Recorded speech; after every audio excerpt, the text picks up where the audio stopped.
Hello guys, capsicum பன்னீர் வச்சு பண்ணா அது கேப்சிகம் பன்னீர் புர்ஜி.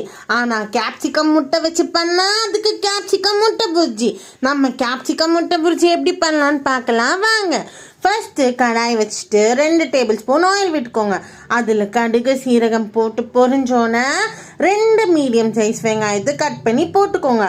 இதில் க்ரீன் சில்லிஸ் ஆப்ஷனல் தான். இப்போ கொஞ்சம் டர்மரிக் அண்ட் சால்ட் ஆட் பண்ணிக்கலாம். பிகாஸ் சால்ட் ஆட் பண்ணால் நமக்கு வெங்காயம் இன்னும் கொஞ்சம் ஃபாஸ்ட்டாகவே வதங்கிடும். இப்போ பார்த்தீங்களா, நல்லா அது ப்ரௌனிஷ் கலரில் வருது.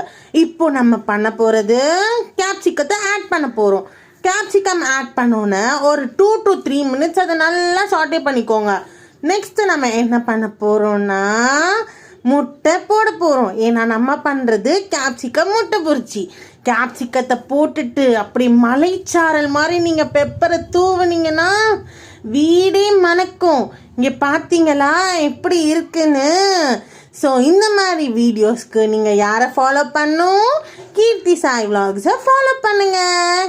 இது நம்ம டயட் ரெசிபியாகவும் எடுத்துக்கலாம். நம்ம இதை சப்பாத்தி தோசை அந்த மாதிரி வச்சு சாப்பிட்டா டேஸ்ட் அப்படி இருக்கும். சொல்லும் போதே எனக்கு எச்சி ஊறுது பாருங்க. இந்த மாதிரி வீடியோஸை பார்க்க கீர்த்தி சாய் விலாக்ஸை சப்ஸ்கிரைப் பண்ணிக்கோங்க. Thank you guys.